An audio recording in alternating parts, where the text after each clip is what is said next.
Lord, but that's not my message. ये मेरा संदेश नहीं. But let's start from Matthew chapter 16, please. Matthew उसका 16वां अध्याय. Hallelujah. Thank you, Jesus. I'm not doing the 7 words, but we'll look. हम 7 शब्द, जो आखिरी 7 शब्दों को नहीं देखेंगे, पर हम सब कुछ कवर करेंगे कि यीशु मसीह की क्रूस का वैल्यू क्या है. हमारे पास हेड नॉलेज होती है, लेकिन रेवलेशन होना बहुत जरूरी है उसके बलिदान का. आमीन. ओके, 16 अध्याय उसकी 21 आयत प्लीज. उस समय से यीशु अपने चेलों को बताने लगा, अवश्य है कि मैं यरूशलेम को जाऊं और पुरनियों और प्रधान याजकों और शास्त्रियों के हाथ से बहुत दुख उठाऊं और मार डाला जाऊं और तीसरे दिन जी उठूं. आपको मालूम है प्रभु यीशु मसीह का पकड़ाया जाना कोई अचानक नहीं हुआ कि अचानक उसको लगा कि मुझे पकड़ने वाले आ गए और अचानक या वह भविष्यवाणी करने लगा कि मुझे कोई पकड़ लेगा, मुझे कोई मार देगा. यीशु मसीह इसी समय के लिए इस धरती पर आया था, उन भविष्यवाणियों को पूरा करने के लिए जो उसके विषय में पहले से लिखी थी. जो परमेश्वर ने पहली भविष्यवाणी उत्पत्ति में की, उसने हवा को जब फल खाने के बाद उसने हवा से कहा, और शैतान और हवा के बीच में उसने कहा, हवा से उसने कहा तेरा वंश, और शैतान को कहा तेरा सर कुचलेगा और तू उसकी एड़ी को डसेगा. अगर आप बाइबल भी पढ़ेंगे कभी, आपको मालूम है बाइबल में कोई भी वंश किसी औरत के नाम से नहीं हुआ, औरत के नाम से नहीं हुआ. If you read a Bible, अगर आप बाइबल पढ़ते हैं, 12 गोत्रों के नाम वह औरतों के नाम नहीं थे, वह पुरुषों के नाम थे. तो वंश औरत से नहीं चलता, लेकिन एक विशेष वंश एक औरत से आया जिसकी चर्चा परमेश्वर ने उत्पत्ति में की और उसकी भविष्यवाणी की उसने. आमीन. और यह उस भविष्यवाणी का जिक्र था, उस भविष्यवाणी का जिक्र था जिसे वह पूरा करने आया था. और बाइबल में लिखा है वह बातें उन्हें बताने लगा और यह बात उसने कही, यह अवश्य है. क्या है? अवश्य है. उसने ये नहीं कहा यार मैं पकड़वाया जाऊंगा, मेरे साथ ऐसा होना है. No, he was in a full confidence, और वह पूरे आत्मा से भरा हुआ था. जब उसने यह बात उन्हें बतानी शुरू की, उसने कहा अवश्य है कि मैं यरूशलेम को जाऊं. Now, to fulfill the prophecy, भविष्यवाणी को पूरा करने के लिए जो परमेश्वर ने आपके लिए कही है या यीशु मसीह के लिए कही थी, उसे पूरा करना लाजमी था. वह अपने पार्ट को अदा, उसे अपने भाग को अदा करना जरूरी था. इसलिए उसने कहा अवश्य है कि मैं यरूशलेम को जाऊं. I need to walk in the spirit. मुझे आत्मा में चलना जरूरी है, मुझे यरूशलेम जाना जरूरी है. हालांकि यरूशलेम में उसके लिए तकलीफ थी. हालेलुया. यरूशलेम में उसके लिए तकलीफ थी, मुश्किल हालात थे, फिर भी वह यरूशलेम गया. Why? क्यों? उन भविष्यवाणियों को, उन वचनों को पूरा करने के लिए जो उसके विषय में लिखे हैं. Now, there is a lesson for us too. हमारे लिए भी संदेश है यहां पर. परमेश्वर का जो वचन है हमारे लिए प्रतिज्ञाएं लिखी हैं, हमारे लिए भविष्यवाणियां लिखी हैं, उनको पूरा करने के लिए हमें भी वैसा ही चलना होगा. और ये अपने आप से पूरी नहीं होती. You have to walk in the spirit. आपको आत्मा में चलना होगा उसको पूरा करने के लिए. Amen. और उसने उन बातों को बोलना शुरू किया, उसने उनका अंगीकार करना शुरू. Now, people say a lot of time when we talk about confession and faith, जब हम विश्वास और अंगीकार की बात करते हैं तो हम बहुत बार अच्छे अंगीकारों की बात करते हैं. Nobody likes these prophecies. कोई भी इस प्रकार की भविष्यवाणी को पसंद नहीं करता कि अवश्य है कि मैं यरूशलेम को जाऊं और पुरनियों और याजकों के हाथ और शास्त्रियों के हाथ पकड़वाया जाऊं और दुख उठाऊं और बहुत दुख उठाऊं. कौन करता है ये भविष्यवाणी? कौन सुनना चाहता है ये भविष्यवाणियां? कोई इन भविष्यवाणी को पूरा नहीं करना चाहता. हर कोई जो भी भविष्यवाणी करता है वो बहुत सकारात्मक बातें करता है, पर आपको मालूम है good Friday is a good day because cross के बिना रेजरेक्शन नहीं आता है। आमेन, आमेन। मारे जाने के बिना जी उठना नहीं होता है। दुख उठाने के बिना महिमा नहीं आती है। यीशु ने कहा जो मेरे पीछे चलना चाहे वो अपना क्रूस उठा के मेरे पीछे चले। और परमेश्वर के वचन को पूरा करना हमेशा ही आसान नहीं होता है, और यीशु मसीह के लिए भी यह आसान नहीं था। इसलिए उसने गतसमनी बाग में, इससे पहले कि वह पकड़वाया जाए, उसने प्रार्थना की और कहा कि हे पिता, यदि हो सके तो यह कटोरा मुझसे हट जाए, पर फिर भी मेरी नहीं तेरी इच्छा पूरी हो। Why? It was not easy to obey. इसलिए इब्रानियों में लिखा है उसने दुख उठा उठा कर आज्ञा माननी सीखी। दुख उठा उठा के। आमीन, आमीन। बहुत सी बार हम पुनरुत्थान को देखना चाहते हैं, बहुत से बार हम जय को देखना चाहते हैं, लेकिन जो प्रोसेस है, जो एक प्रक्रिया है उस जय को पाने की, उसमें हम जाना नहीं चाहते, उससे हम होकर गुजरना नहीं चाहते, उस प्रक्रिया से होकर गुजरना नहीं चाहते। और उसने कहा कि मैं अवश्य है कि मैं उनके हाथ से बहुत दुख उठाऊं और मार डाला जाऊं और तीसरे दिन जी उठूं। प्रेज द लॉर्ड, प्रभु की स्तुति हो। उस धन्यवाद यीशु मसीह का कि उसने सिर्फ ऐसे नहीं कहा कि बहुत दुख उठाऊं और मार डाला जाऊं एंड स्टॉप। आमीन। उसने कहा और तीसरे दिन मुर्दों में से उसने अपनी भविष्यवाणी की, अपने जी उठने की, परमेश्वर के वचन को बोला। उसके बाद क्या होने वाला है। आमीन, आमीन। उसने सिर्फ इतना ही नहीं बोला कि बहुत दुख उठाऊं या मार डाला जाऊं, पर उसने यह भी कहा कि और तीसरे दिन ये, it means the end is good. आमीन। इसका अर्थ है कि अंत बढ़िया है, उसका जो अंतिम नतीजा है वह बहुत बढ़िया है। लेकिन हम सब का कैरेक्टर पतरस की तरह ही है। हम सब, एवरीबॉडी ऑफ अस ना। कई बार लोग पतरस पे दोष लगाने के बारे में सोचते हैं, पर मैं जनरली पतरस के बारे में कल सोच रहा था और मैंने कहा कि we all have that kind of a character. हम सबके पास वह चरित्र है। हम जय तो चाहते हैं, पुनरुत्थान तो चाहते हैं, लेकिन दुख उठाना और मारा जाना नहीं चाहते हैं। और पतरस भी नहीं चाहता था। और पतरस ने, यहां पे लिखा है, इस पर पतरस उसे अलग ले जाकर झिड़कने लगा। कम ऑन, झिड़कने लगा। कोई यीशु को झिड़क सकता था? पतरस had that courage, man. He was something. Lord, you don't understand what you're talking. प्रभु तू समझदा नहीं, क्या बात कर रहा है तू? क्या बात कर रहा है तू मारे जाने गाड़े जाने की?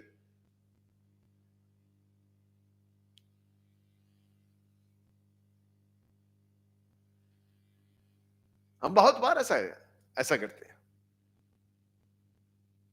क्या बात कर रहा था? झिड़कने लगा और उससे कहा, हे प्रभु, परमेश्वर ना करे। No, he's taking God's name.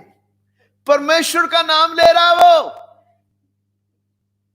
और यीशु मसीह, आपको क्या लगता है पतरस को क्या लगा होगा कि यीशु मसीह परमेश्वर की इच्छा से बाहर जा रहा है? यहां पे भाई यह बोल रहा है, प्रभु परमेश्वर ना करे कि तेरे साथ कभी भी ऐसा हो, कभी भी। Come on. पर पतरस को यह बात समझ में नहीं थी, यह परमेश्वर की इच्छा है उसके लिए। जब हम शरीरिक होते हैं तब हम शरीर की बातों को पूरा करने के लिए ही परमेश्वर की इच्छा बोलते हैं, और उसे हम परमेश्वर की इच्छा बोलते हैं जो नहीं है। तेरे साथ कभी ऐसा कभी ना होगा। उसने मुड़कर पतरस से कहा, हे शैतान। क्या कहा? हे शैतान, मेरे सामने से दूर हो, तू मेरे लिए ठोकर का कारण है, क्योंकि तू परमेश्वर की बातों पर नहीं परंतु मनुष्यों की बातों पर मन लगाता है। There is a lot of difference between man's things and God's things. मनुष्य और परमेश्वर की बातों में बहुत बड़ा अंतर है। मनुष्य दुख उठाना नहीं चाहता है, वह सिर्फ जय चाहता है। लेकिन परमेश्वर का नियम जो है, वह गेहूं का दाना जब तक भूमि में पड़कर नाश नहीं हो जाता तब तक वह फल नहीं लाता। वह प्रक्रिया है, उसको उससे गुजरना ही है। किसी भी चीज, आप कोई भी, हम में से कोई भी व्यक्ति, हमारे अंदर का ईश्वर तब, जो परमेश्वर का प्रेम या परमेश्वर तब हमारे अंदर है, जो मसीह महिमा की आशा हमारे अंदर है, वह तब तक प्रकट नहीं हो सकता, वह तब तक फलवंत नहीं हो सकता जब तक हमारा यह बाहरी रूप टूटता नहीं है। और इसका टूटना अवश्य है। आमीन, आमीन, आमीन। और यीशु मसीह ने हमारे लिए, उसने कहा अवश्य है कि मैं यरूशलेम जाऊं। क्यों? चलिए आप मेरे साथ लय व्यवस्था की किताब प्लीज,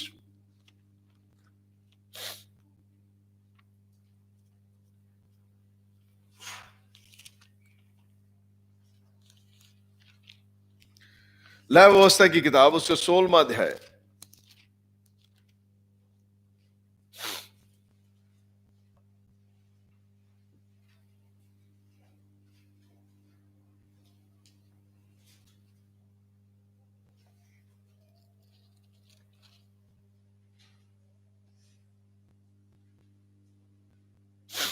ना यहां पर परमेश्वर हारून को मूसा के द्वारा इंस्ट्रक्शंस दे रहा है, उसको बता रहा है कि उसे क्या करना है एक याजक के रूप में। ओके, प्लीज इसे पढ़िएगा और इस बात को दिमाग में रखिए कि यीशु मसीह ये सब भविष्यवाणियों को पूरा करने आया है। और इसको हम बाद में देखेंगे आगे जाके नए नियम में भी कैसे हुआ। 5 आयत। फिर वह इस्राएलियों की मंडली के पास से पाप बलि के लिए 2 बकरे और होम बलि के लिए 1 मेढ़ा ले, और हारून उस पाप बलि के बछड़े को जो उसी के लिए होगा चढ़ाकर अपने और अपने घराने के लिए प्रायश्चित करे। पुराने नियम में हारून को सबसे पहले एक महायाजक के रूप में अपने लिए और अपने घराने के लिए एक बछड़े का बलिदान करना था। बछड़े का बलिदान सिर्फ अपने पाप के लिए। और यहां पे कोई जो बलिदान है वह सिन सैक्रिफाइस है, पाप का बलिदान है।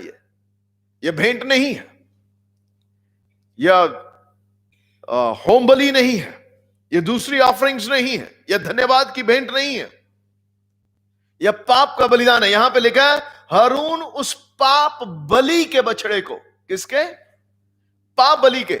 इसका मतलब जो पब्लिक के लिए जानवर बलिदान होने वाले थे वह हारून के पाप को नहीं ढांपने वाले थे। पहले हारून को अपने आप को पवित्र करना था, उसके बाद हारून इस योग्य होता कि वह लोगों के लिए पाप के बलिदान चढ़ाए। You understand that? महायाजक को अपने लिए भी बलिदान करना जरूरी था पहले। देखिए यहां पे कहता पाप बलि के बछड़े को जो उसी के लिए होगा चढ़ाकर अपने और अपने घराने के लिए प्रायश्चित करे, और उन दोनों बकरों को उसके बाद, और उन दोनों बकरों को लेकर मिलाप वाले तंबू के द्वार पर यहोवा के सामने खड़ा करे। 2 बकरे, एक नहीं है, यहां पे 2 बकरे यहोवा के सामने खड़ा करे, और हारून दोनों बकरों पर चिट्ठी डाले, दोनों बकरों पर चिट्ठी डाले, और एक चिट्ठी यहोवा के लिए और दूसरी अजाजेल के लिए। 2 बकरे, उन दोनों में से कौन वहां पे बलिदान होगा मंदिर में, और दूसरा बकरे की चिट्ठी इसलिए कि कौन सा जंगल में छोड़ा जाए। यहां 2 बलिदान है, 2 तस्वीरें हैं यहां पे।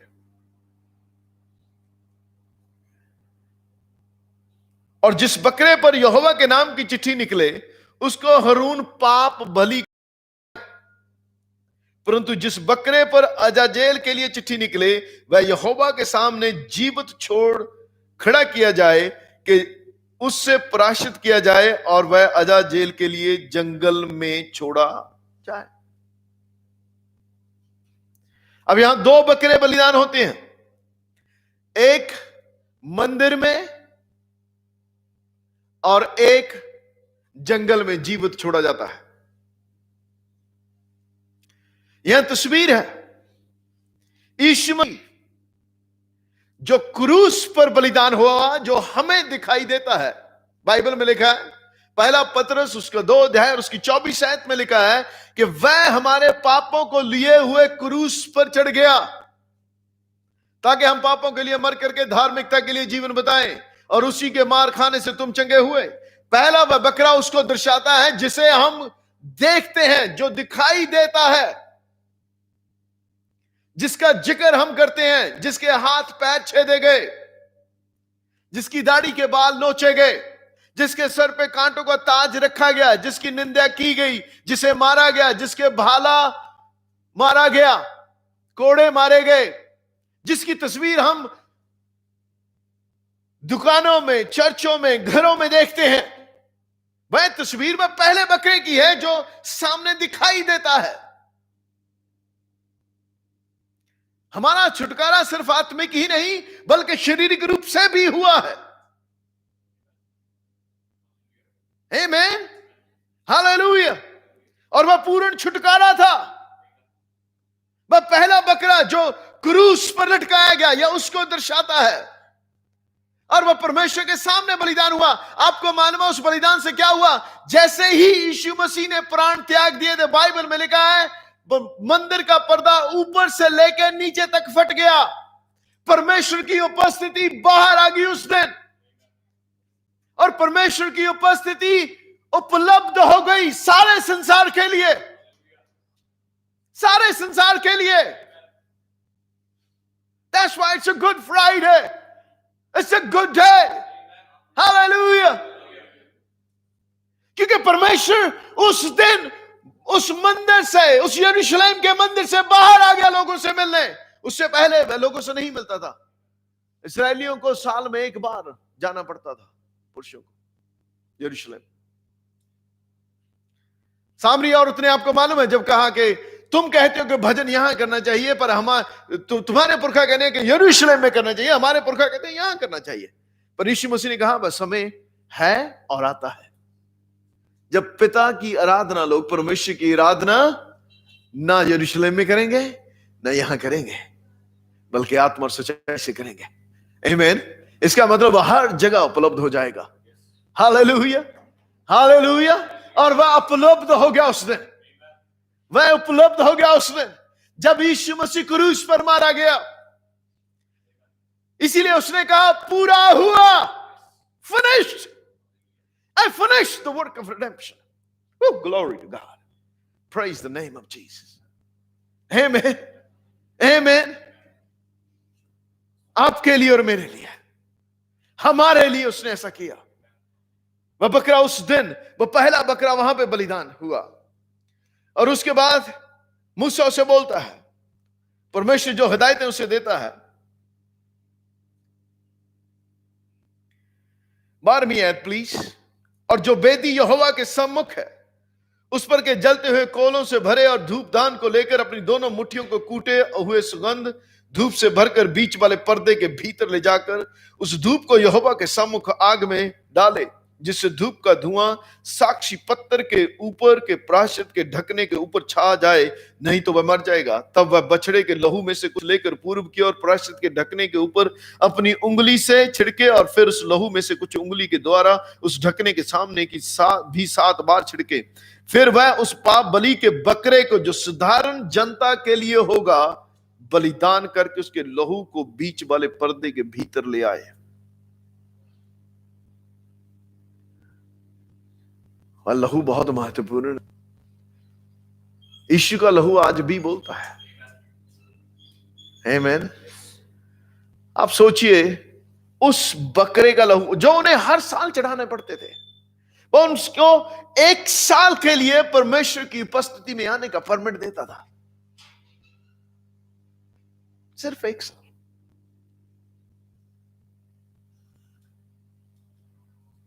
1 साल के लिए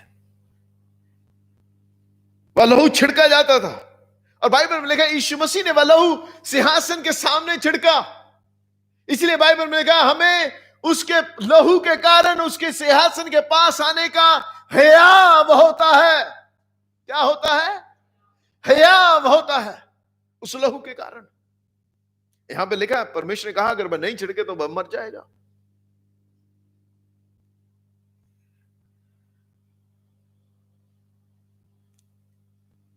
और था ठीक वैसा ही वह बकरे के लहू से भी करे, अर्थात उसको प्रायश्चित के ढकने के ऊपर और उसके सामने छिड़के, और वह इसराइलियों को की भांति भांति की शुद्धता और अपराधों और अपने पापों के कारण, सब पापों के कारण पवित्र स्थान के लिए प्रायश्चित करे, और मिलाप वाले तंबू में, तंबू जो उनके संग उनकी भांति भांति की शुद्धता के बीच रहता है, उसके लिए भी वैसा ही करे।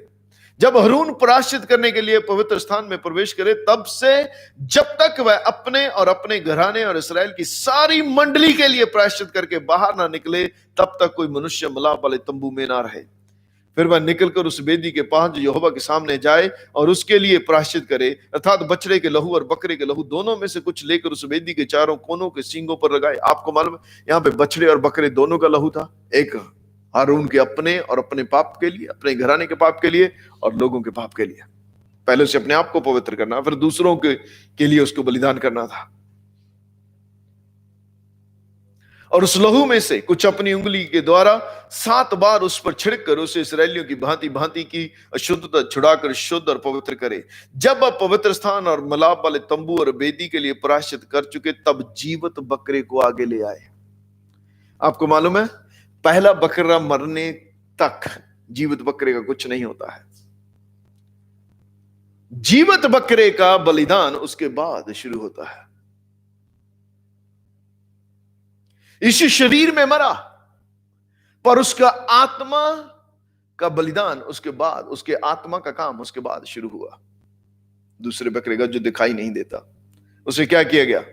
कहता तब वह, जब वह पवित्र स्थान और मिलाप वाले तंबू और वेदी के लिए प्रायश्चित कर चुके, तब जीवित बकरे को आगे ले आए, और हरून अपने दोनों हाथों को जीवित बकरे पर रखकर इसराइलियों के सब अधर्म के कामों और उनके सब अपराधों, अर्थात उनके सारे पापों को अंगीकार करे, और उनको बकरे के सिर पर धरकर उसको किसी मनुष्य के हाथ से इस काम के लिए तैयार हो जंगल में भेजकर चढ़वा दे।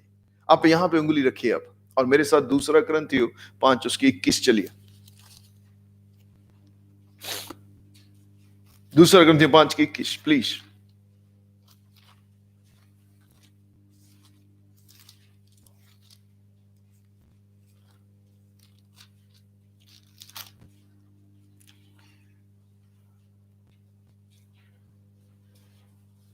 अब इन आयतों को देखिए, सिमिलरिटी यहां पे लिखा, जो पाप से अज्ञात था यीशु मसीह के विषय में, उसी को उसने हमारे लिए पाप ठहराया। क्या ठहराया? पाप। उसको परमेश्वर ने हमारे लिए पाप ठहराया। पहला पत्रस 2:24, वह आप ही हमारे पापों को अपनी देह पर लिए हुए क्रूस पर चढ़ गया। यहां पे लिखा है दूसरा बकरा जो परमेश्वर के सामने खड़ा किया जाए, हरून उसके सर पे हाथ रख के सब इस्राएलियों के पाप का अंगीकार करे। इसका अर्थ क्या था? वह पाप जो उन्होंने किए थे वह उस बकरे पर लाद दिए गए, बोलने के द्वारा, अंगीकार करने के द्वारा। और परमेश्वर ने हमारे पाप यीशु पर लाद दिए। दूसरा कुरिन्थियों 5 की 21 के अनुसार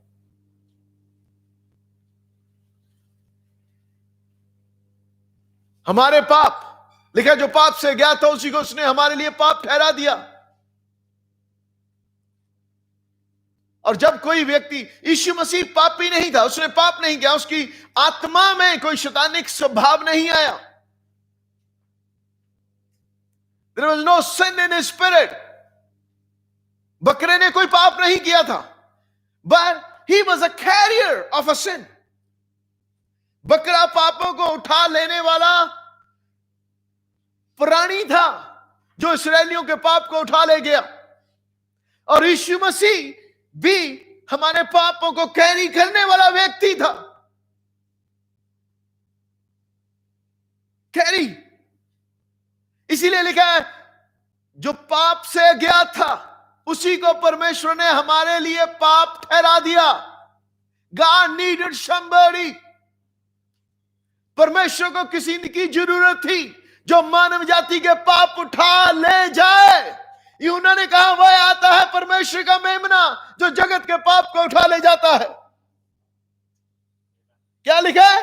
वह परमेश्वर का मेमना जो जगत के पाप को उठा ले जाता है। He carried the sin of mankind. मनुष्य जाति के पाप को उठा ले जाता है। और वह बकरा आजा जेल,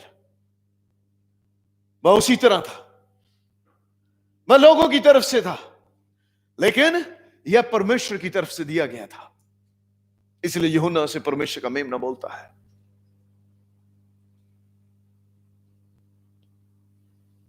कि उस पर पाप बोले और वह जंगल में छुड़वा दिया जाए।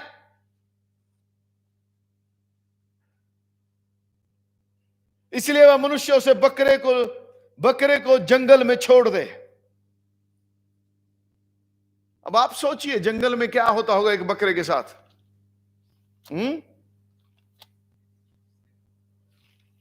क्यों? क्योंकि उसको सजा मिलती है। वो लोगों के पाप की सजा है उसको जंगल में छोड़ना, ताकि हमारे पाप ढपे जाएं, हमारी मुश्किलें, हमारी समस्याएं कोई और सहे। यह टेम्परेरी था, वह कुछ समय का था जो परमेश्वर हारून के द्वारा मूसा के द्वारा हारून को बताता है, जो नियम वह उन्हें देता है। जब तक यीशु मसीह ना आए परमेश्वर को किसी न किसी रीते पर मनुष्यों से मिलते रहना जरूरी था, एक संबंध बनाए रखना था।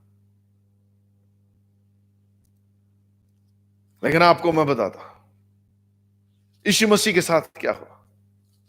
ऐसा ही नहीं उसने कहा है मेरे परमेश्वर तूने मुझे क्यों छोड़ दिया, क्योंकि वह परमेश्वर की उपस्थिति से निकाला गया। जो कभी पिता से अलग नहीं हुआ वह अलग हुआ।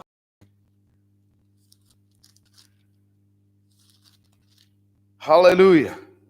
इसलिए उस बलिदान के तुल्य किसी बलिदान की चर्चा नहीं की जा सकती, बिल्कुल भी नहीं। ना कभी होगा, ना कभी होगा। Never. Greatest sacrifice we can ever see. Amen. Okay, भजन संहिता 22 प्लीज। उस बकरे उसकी दशा क्या थी जब वह जंगल में छोड़ा गया, और यीशु मसीह की दशा। यहां पे दो तस्वीरें हैं, जो उसके साथ शरीर में हुआ और जो उसके साथ आत्मा में हुआ। 22 अध्याय प्लीज। भजन संहिता 22 उसकी एक आयत। हे मेरे परमेश्वर तूने मुझे क्यों छोड़ दिया।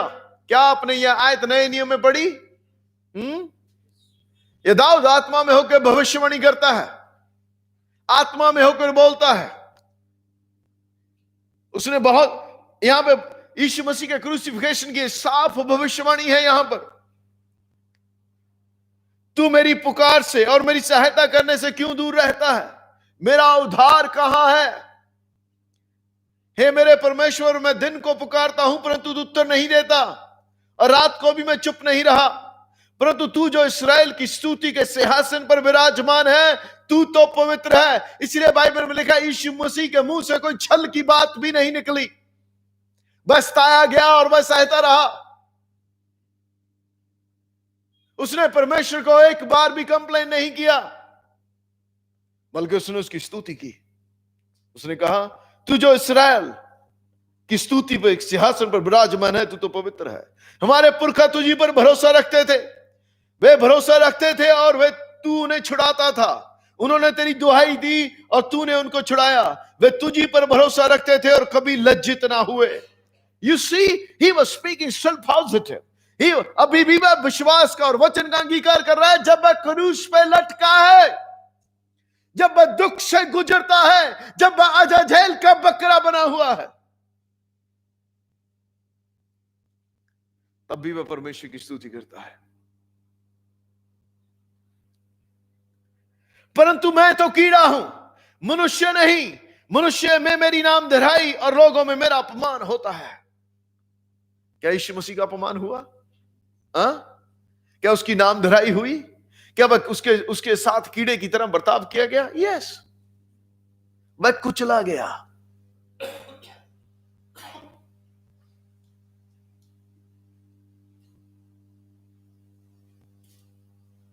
वे सब जो मुझे देखते हैं मेरा ठट्ठा करते हैं।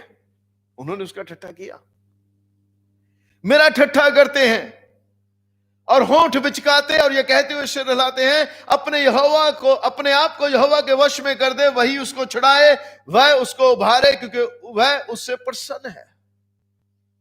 लोगों ने उसको कहा, ये देखते हैं ये परमेश्वर को पुकारता है, परमेश्वर से बचाने आएगा, यदि तू परमेश्वर का पुत्र मसीह है तो उतरा। जब उसने कहा एली एली लमा शबक्तनी, उन्होंने कहा देखते हैं एलिया से बचाने आता है। और यह मजाक उसका हुआ, इसलिए उसने कहा अवश्य है कि मैं यरूशलेम को जाऊं और बहुत दुख उठाऊं और मार डाला जाऊं और तीसरे दिन मुर्दों में से जी उठाऊं। इन भविष्यवाणी को पूरा करना। परंतु तू ही ने मुझे गर्भ से निकाला। He is talking two things. बस जो लोग उसके साथ कर रहे हैं, जिस परिस्थिति में वह है, वह उसकी भी बात करता है, और परमेश्वर क्या है वह उसकी भी बात करता है। मेरा भरोसा तुझ पे कैसा है वह उसकी भी बात करता है। परंतु तूने मुझे गर्भ ही से निकाला, जब मैं दूध पीता बच्चा था तब ही से तूने मुझे भरोसा रखना सिखाया। मैं जन्मते ही तुझी पर छोड़ दिया गया, माता के गर्भ ही से तू मेरा ईश्वर है। Hallelujah hallelujah. मुझसे दूर ना हो, क्योंकि संकट निकट है और कोई सहायक नहीं। Definitely there was no one. यीशु मसीह का एक भी सहायक नहीं था, एक भी। बहुत से सांडों ने मुझे घेर लिया है, बशान के बलवंत सांड मेरे चारों ओर मुझे घेरे हुए हैं। क्या आपको यह तस्वीर दिखाई नहीं देती जब यीशु मसीह क्रूस पे लटका और लोग उसे घेरे हुए थे और लोग जानवरों की तरह बर्ताव करते थे उसके साथ? वे फाड़ने और गरजने वाले सिंह के समान मुझ पर अपना मुंह पसारे हैं। मैं जल के समान बह गया हूं और मेरी सब हड्डियों के जोड़ उखड़ गए हैं, और उसकी हड्डी कोई तोड़ी नहीं गई। मेरा हृदय मोम हो गया है और मेरी देह के भीतर पिघल गया है। आपको मालूम है यह दुख थोड़ा नहीं था, यह बहुत बड़ा था। ऐसे नहीं वो पसीना मानो लहू की बूंदें बन के टपकने लगा था गतसमनी बाग में। वह बहुत टेंस टाइम था उसकी जिंदगी का, और वह आपके लिए और मेरे लिए था। आप और मैं उसके मन में थे, उसके दिल में थे।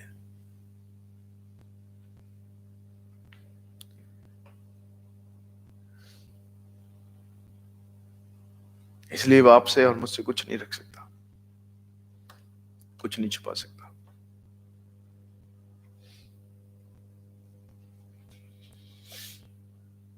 मेरा बल टूट गया है, मैं ठीकरा हो गया हूं। मेरी जीभ मेरे तालू से चिपक गई है और तू मुझे मारकर मिट्टी में मिला देता है, क्योंकि कुत्तों ने मुझे घेर लिया है। The God of all creation, सृष्टि का परमेश्वर, उसे इस संसार के घटिया लोग घेरे हुए। रचनहार जो रचने वाला है, बस जिल्लत को और बेइज्जती को इसलिए सहता है क्योंकि वह आपसे और मुझसे प्रेम करता है, और कोई कारण नहीं था। वह इसलिए पृथ्वी पर नहीं आया कि अपने आप को परमेश्वर साबित करे। वह था, वह है और वह रहेगा। उसको साबित करने की जरूरत नहीं है, पर आपके और मेरे प्यार के लिए।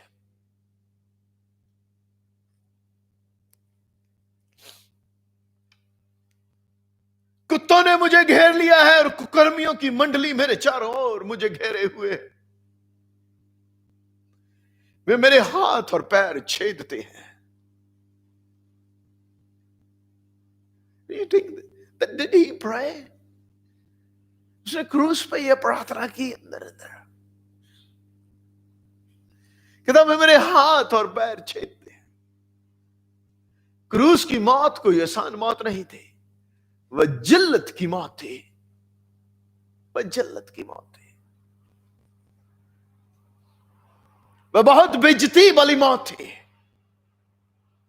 कि वह आदरणीय मौत नहीं थी।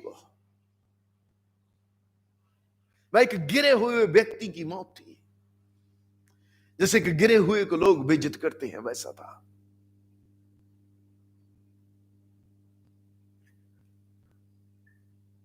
वे मेरे वस्त्र, मैं अपनी सब हड्डियां गिन सकता हूं, वे मुझे देखते और निहारते हैं। वे मेरे वस्त्र आपस में बांटते हैं और मेरे पहरावे पर चिट्ठी डालते हैं। यह पहला बकरा जो क्रूस पर दिखाई देता है, वह मेरे वस्त्र पर चिट्ठी डालते हैं। और आपको मालूम है उसके वस्त्र पर चिट्ठी डाली गई।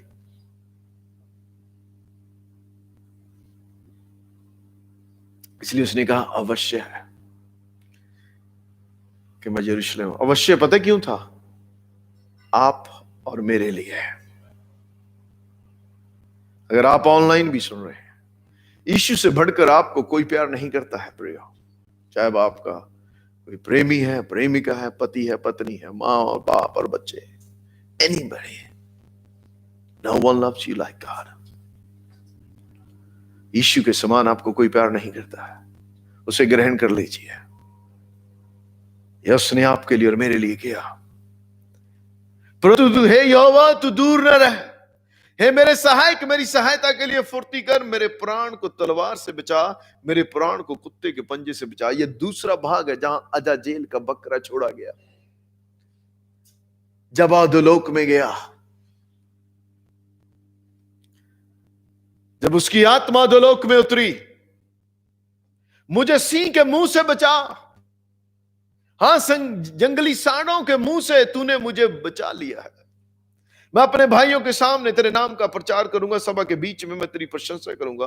और हे यहोवा के डरवो, उसकी स्तुति करो। हे याकूब के वंश, तुम उस सब उसकी महिमा करो।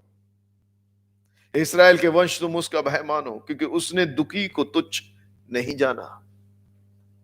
एक और घटना जो नरक में उसके साथ हुई, योना नबी की किताब प्लीज।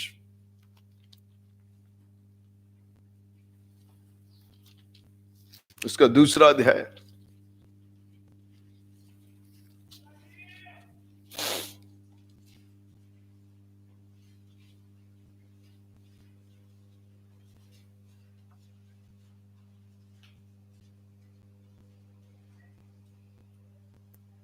दो की एक। तब योना ने उसके पेट में से अपने परमेश्वर यहोवा से प्रार्थना करके कहा, मैंने संकट में पड़े हुए यहोवा की दुहाई दी और उसने मेरी सुन ली। अधोलोक के अधर में से, उधर में से मैं चिल्ला उठा और तूने मेरी सुन ली। यह भविष्यवाणी करता है। योना अधोलोक में नहीं उतरा, पर यीशु मसीह उतरा। बहुत समय भविष्यवाणी करता है। वह जब प्रार्थना करता है, आत्मा में वो बातें भी बोलता है जो होने वाली थी। तूने मुझे गहरे सागर में समुद्र की था तक डाल दिया, और मैं धाराओं के बीच में पड़ा था, और तेरी भड़काई हुई सब तरंगे और लहरें मेरे ऊपर से बह गई। तब मैंने कहा, मैं तेरे सामने से निकाल दिया गया हूं।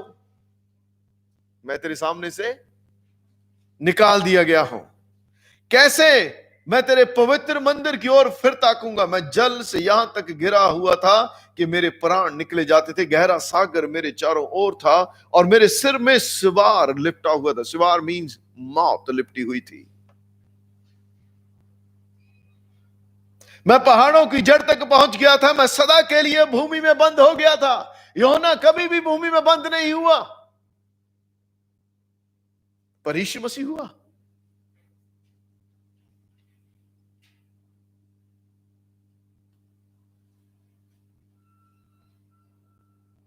तो भी है मेरे परमेश्वर यहोवा, तूने मेरे प्राणों को गड्ढे में से उठाया है। प्लीज वापस यशायाह 53।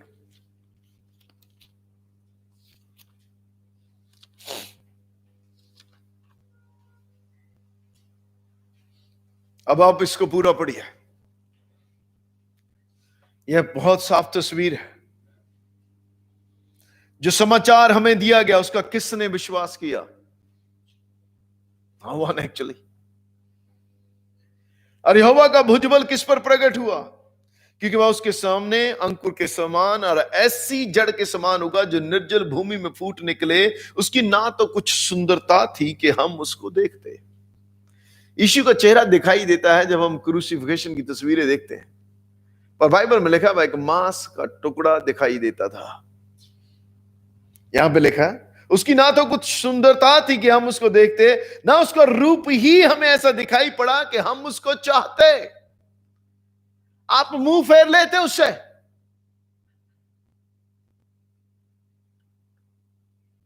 आपने कभी देखा है जब लोगों की हालत खराब थी, आप देखना भी नहीं चाहते? ऐसा नहीं कि आपको उनसे नफरत है, पर आपके अंदर देखने की हिम्मत नहीं है उसको।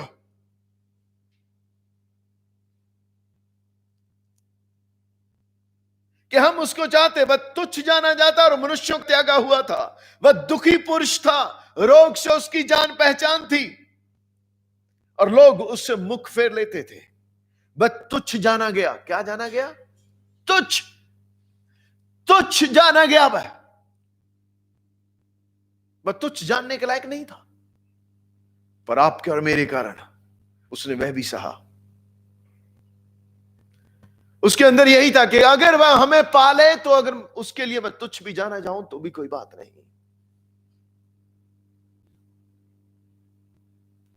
हमारे प्राण उसके लिए कीमती थे और हैं। आमीन। अगर वह कर सकता है तो आपके लिए और मेरे लिए वह कुछ भी कर सकता है। इसलिए बाइबल में लिखा है जिसने अपने इकलौते पुत्र को नहीं रख छोड़ा, वह और तुमसे क्या छुपा सकता है। वह तुच्छ जाना गया और हमने उसका मूल्य ना जाना।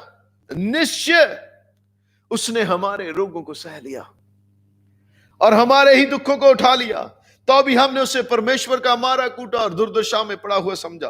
परंतु वह हमारे ही अपराधों के कारण घायल किया गया, वह हमारे अधर्म के कामों के कारण कुचला गया। हमारी शांति के लिए उस पर ताड़ना पड़ी कि उसके कोड़े खाने से हम लोग चंगे हो जाए। हम तो सब के सब, एक भी नहीं, हम में से एक भी धर्मी नहीं था, इस लायक नहीं था कि परमेश्वर की उपस्थिति में आ सके। हम तो सब के सब भेड़ों के समान भटक गए थे। हम में से हर एक ने अपना अपना मार्ग लिया और यहोवा ने हम सबों के अधर्म का बोझ उसी पर लाद दिया। कैसे? जैसे हरून ने उन बकरों पर लाद दिया, आजा जेल के बकरे पे। यहां पता किसने अंगीकार किया? यहां परमेश्वर ने हमारे पाप उठाकर यीशु पर लाद दिए। इसीलिए दूसरा करंथी 5:21 में लिखा, जो पाप से अज्ञात था उसे परमेश्वर ने हमारे लिए पाप ठहरा दिया। हमारे पापों का अंगीकार पवित्र आत्मा या परमेश्वर ने किसी एक ने यीशु पर किया।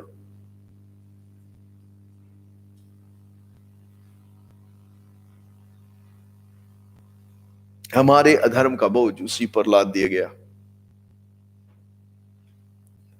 वह सताया गया तो भी वह सहता रहा और अपना मुंह ना खोला। जिस प्रकार भेड़ बद होने के समय और भेड़ी उन कुतरने के समय चुपचाप और शांत रहती है, वैसे उसने भी अपना मुंह ना खोला। अत्याचार करके और दोष लगाकर वे उसे ले गए। दोष लगाकर, दोषी ठहराकर नहीं, इसमें फर्क है। वह दोषी नहीं था। पिलातुस ने उसे कहा, मैं इस धर्मी के साथ क्या करूं? उसकी वाइफ ने स्वप्न देखा और पिलातुस से कहा कि उस धर्मी के विषय में हाथ मत डालना, क्योंकि मैंने उस धर्मी के विषय में रात में स्वप्न में बड़ा दुख उठाया है। पिलातुस ने कहा, मैं इसमें कोई दोष नहीं पाता। हेरोदेस ने कहा, मैं इसमें कोई दोष नहीं पाता। और बाइबल में लिखा है कि वह उसके विषय में झूठी गवाही ढूंढ रहे थे और फिर भी कोई गवाही नहीं पाई। एक ही गवाही। आपको मालूम है उसका दोष लोगों की नजर में क्या था? कि उसने कहा कि मैं परमेश्वर का पुत्र मसीह हूं। That's all. जो वो था और जो वो है। आमीन। यहां पे लिखा, दोष लगाकर वह उसे ले गए। उस समय के लोगों में से किसने इस पर ध्यान दिया कि वह जीवितों के बीच में से उठा लिया गया? किसी ने परवाह नहीं की। आपको मालूम है जब मुर्दों में से जी भी उठा और पहरेदारों ने आकर बताया कि स्वर्गदूत आया, पत्थर हिल गया और वह बेहोश हो गए और वह मुर्दों में से जी उठा। आपको मालूम है सरदारों ने वहां पे क्या कहा?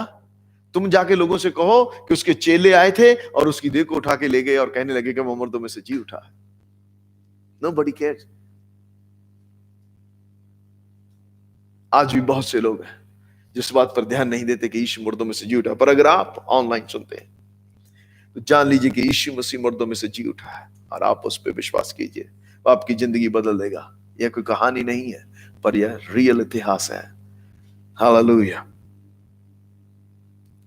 मेरे ही लोगों के अपराधों के कारण उस पर मार पड़ी, उसकी कब्र भी दुष्टों के संग ठहराई गई और मृत्यु के समय वह धनवान का संगी हुआ। यद्यपि उसने किसी प्रकार का उपद्रव ना किया था और उसके मुंह से कभी छल की बात नहीं निकली थी, तो भी यहोवा को यही भाया कि वह उसे कुचले।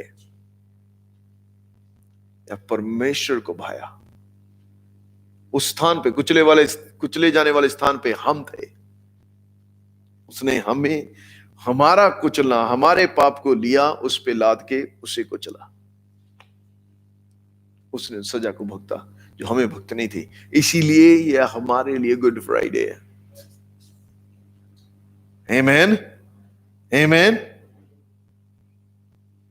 उसी ने उसको रोगी कर दिया। जब अपना प्राण दोष बलि करे तब वह अपने वंश को देखने पाएगा। हालेलुया।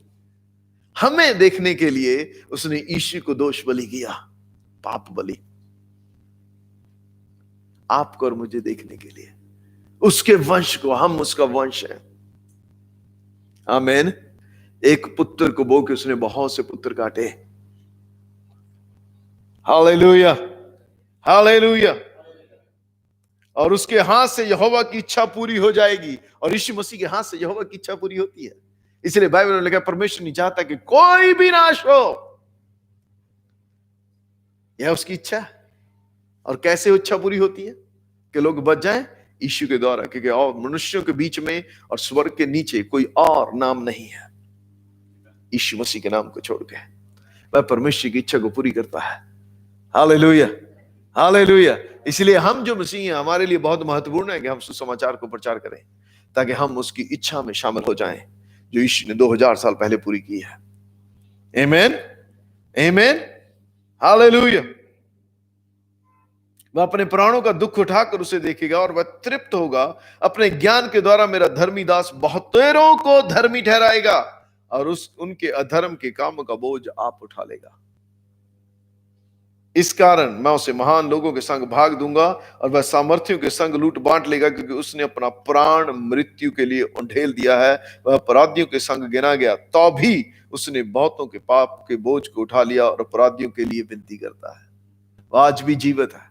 पर परमेश्वर का धन्यवाद कि यीशु मसीह मुर्दा ही नहीं है, पर वह आज भी जीवित है। और आज वह जीवित उठा है और अब बहुतों के लिए, हमारे लिए विनती भी करता है। आमीन, आमीन। इसलिए प्रभु का धन्यवाद जो क्रूस पर उसने हमारे लिए किया। आप जो ऑनलाइन सुनते हैं, आपने कभी भी यीशु मसीह के बारे में नहीं सुना। प्रियो, वह आपके लिए मारा गया है। वह आपके लिए, उसने अपने प्राणों को दे दिया। आपके पाप के लिए, आपके रोग के लिए, आपकी बीमारी के लिए, आपकी जिंदगी के बदलने के लिए, आपके घर के क्लेश के लिए, आपकी हालात को सुधारने के लिए उसने वह सब ले लिया है जो आप पर था। उस सारे श्राप को जो मूर्ति पूजा के कारण आपके जीवन में आए हैं, उसको परमेश्वर ने अपने ऊपर ले लिया। यीशु मसीह ने अपने ऊपर ले लिया है और परमेश्वर ने वह बोझ उस पर लाद दिया है और आप उसे अपना जीवन दे सकते हैं। आज उसके पास आप आ सकते हैं, उसे कह सकते हैं, प्रभु मैं तुझे ग्रहण करता हूं, मैं तुझ पर विश्वास करता हूं कि तू मेरे लिए मारा गया, मेरे लिए गाड़ा गया, मेरे लिए मुर्दों में से जी उठा। ओ, सिर्फ इतनी बात आपके जीवन को बदल डालेगी, क्योंकि उसने ये सब आपके लिए और मेरे लिए किया है। हालेलुया। आइए हम सब खड़े हों और परमेश्वर का धन्यवाद करें। थैंक गॉड फॉर द क्रूस। Hallelujah. Thank you Lord God. Hallelujah. Thank you, Louis. Thank you, Lord Jesus. Thank you, Lord Jesus. We bless you. We bless you. We bless you. We bless you. Let's thank God. Thank God. Hallelujah. धन्यवाद करें उसका उस बलिदान के लिए, उस बड़े बलिदान के लिए जो यीशु मसीह ने हमारे लिए किया है।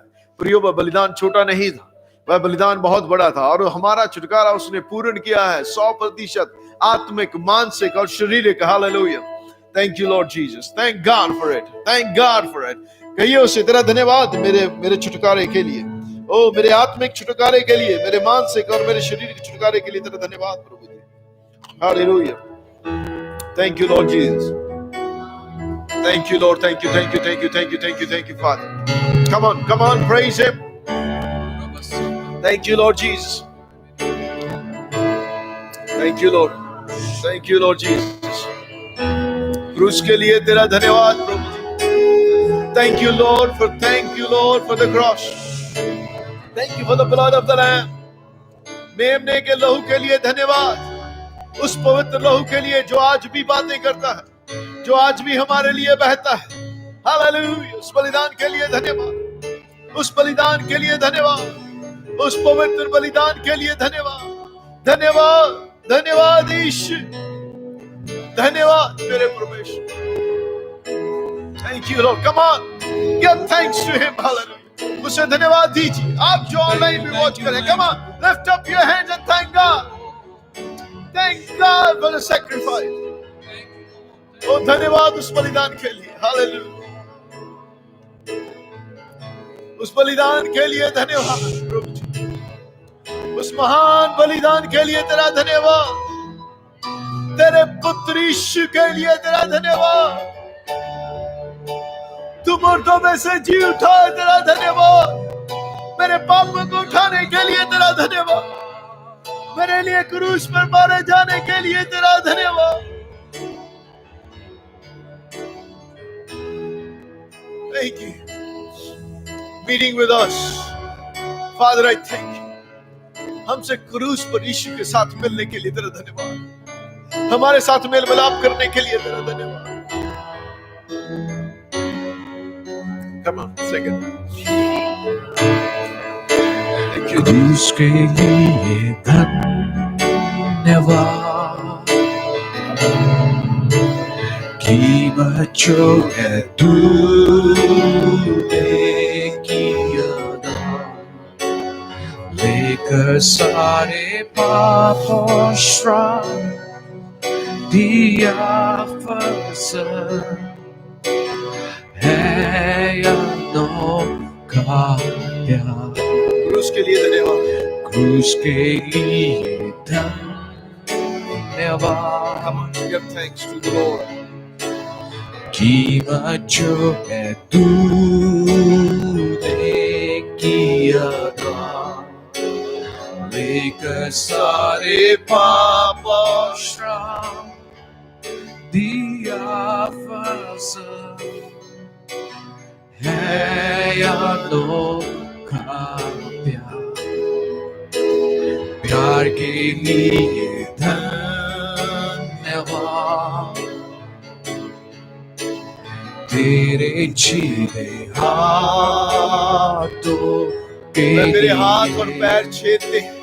धोए मुझे लहू से कि मैं पाऊं तुझसे माफिया शिफा.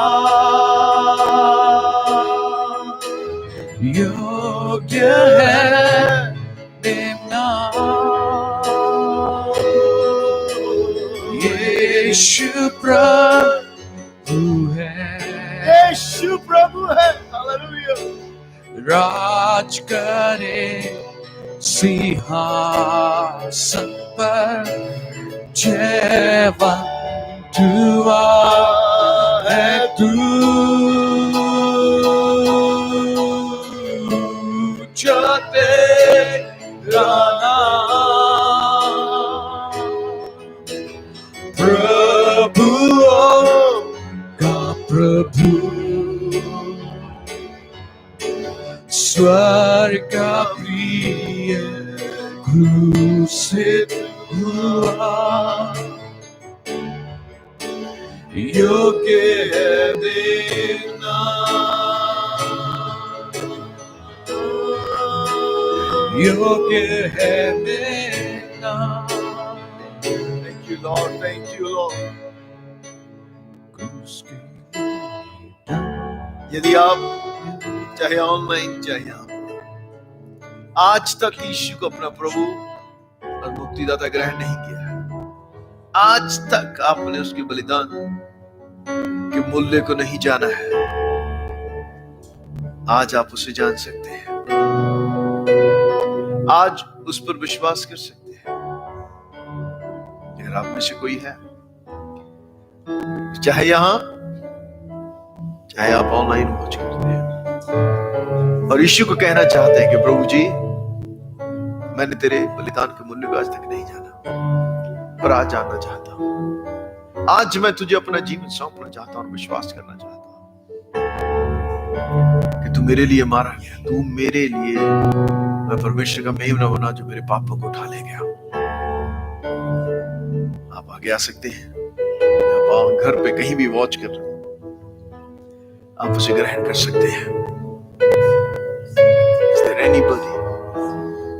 आप ये प्रार्थना कर सकते हैं कि पिता, मैं यीशु के नाम से आपके पास आता हूं और आपका धन्यवाद करता हूं आपके पुत्र प्रभु यीशु के लिए, जो मेरे लिए इस पृथ्वी पर आया और मेरे पापों को उठा ले गया, कैरीड माय सिन। मेरे पापों को ही नहीं, मेरे रोगों को उठा ले गया, मेरी बीमारी को, मेरी गरीबी को भी उठा ले गया, मेरी मौत को भी उठा ले गया और मेरे लिए मारा गया। आप इसे बोल सकते हैं, और मेरे लिए गाड़ा गया और मेरे लिए मर्दों में से जी उठा। मैं यह विश्वास करता हूं, यह करती हूं। पिता, मैं आपका धन्यवाद करता हूं। मैं तेरे पुत्र प्रभु यीशु पर विश्वास करता हूं कि वह मेरा प्रभु है, अंगीकार करता हूं मेरा मुक्तिदाता है और दिल से विश्वास करता हूं कि वह मर्दों में से जी उठा, वह जीवित है। धन्यवाद पिता, यीशु के नाम से, आमीन। यदि आपने यह प्रार्थना की है तो यह आपको परमेश्वर की उपस्थिति में ले आता है और आप उसकी संतान ठहरते हैं। आमीन, हालेलुया, थैंक यू लॉर्ड। पिता, हम यीशु के नाम से तेरा धन्यवाद करते हैं आज के इस दिन के लिए, इस बलिदान के लिए, सभा के लिए प्रभु जी, तेरे लोगों के लिए। प्रभु, ये प्रकाशन हमारे हृदय में बना रहे और कभी हमसे दूर ना हो। हम तेरे तुच्छ जानने को कभी तुच्छ ना जाने, बल्कि उसका मूल्य जाने। Thank you. Thank you for speaking to my heart, Lord. Thank you, Father. यीशु के नाम से, आमीन, आमीन, हालेलुया। परमेश्वर आपको बहुत आशीष दे। और अनाउंसमेंट्स हैं, ईस्टर संडे सर्विस रहेगी और लंच रहेगा। प्लीज आइए, आप जो भी लोग आ सकते हैं। और 12 तारीख से अलुमनाई मीटिंग शुरू होगी। हालेलुया, आमीन। We believe for the great move of God. परमेश्वर की बड़े आत्मा के चलन का हम विश्वास करते हैं। आप चर्च वाले भी निमंत्रण है, प्लीज आइए और परमेश्वर की उपस्थिति का आनंद लीजिए। आमीन। परमेश्वर आपका आशीष